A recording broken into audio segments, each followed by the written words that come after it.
जेनूर मंडल आसिफाबाद में हुजूम के हमले के बाद कशीदगी। तशद्दुद से मुतासिर इलाकों में तकरीबन 2000 पुलिस एहलकार तैनात। कबायली हुजूम ने मुस्लिम कॉलोनी के मकानात, गाड़ियां, इमलाक बशमूल मस्जिद को नुकसान पहुंचाया। सीनियर पुलिस हक्काम की निगरानी में तशद्दुद से मुतासिर इलाकों में तकरीबन 2000 पुलिस एहलकारों के अलावा मंडल में रैपिड एक्शन फोर्स को भी तैनात किया गया है। इत्तलात के मुताबिक एक ऑटो रिक्शा ड्राइवर मखदूम की तरफ से एक कबायली खातून के साथ मुबैना तौर पर बदसलूकी के बाद फिरकावाराना तशद्दुद के दौरान मुतअद्दिद अफराद जख्मी हुए। पुलिस ने ड्राइवर को गिरफ्तार करके जुडिशल रिमांड पर जेल भेज दिया। पुलिस ने तशद्दुद के हवाले से मुकदमात दर्ज करके वाक़यात की तहकीकात के लिए एक खुसूसी टीम तश्कील दी।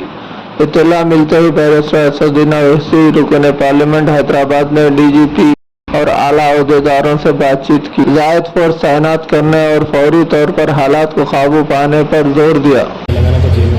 मैं DGP साहब तेलंगाना DGP से बात किया हूँ और कल जैनूर में एक लेडी के ऊपर कुछ हमला हुआ, मोलेस्टेशन हुआ।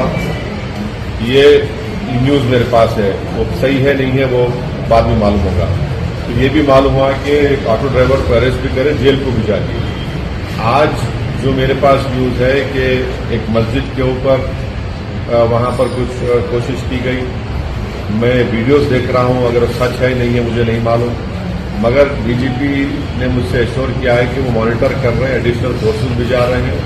हम अमन की अपील कर रहे हैं, हम तेलंगाना की सरकार से अपील कर रहे हैं कि किसी को भी कानून अपने हाथ में लेने की इजाजत नहीं देनी चाहिए और जो भी वायलेंस में इंडल्ज कर रहा है उनको पूरों को पकड़ने की जरूरत है।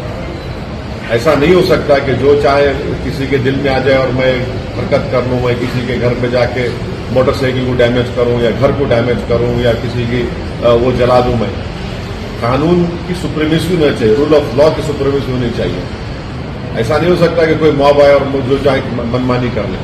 तो मुझे उम्मीद है कि DGP मुझे एश्योर किया है और हम उम्मीद करते हैं कि वहाँ के SP जो आसिफाबाद के SP है वो फौरन हालात को नॉर्मलाइज करेंगे और जो कोई भी इस वायलेंस में इन्वॉल्व है उनको पूरों को इमीडिएटली अरेस्ट करके उनको जेल को भिजाया जाएगा और कोर्ट से सजा दिलाई जाएगी।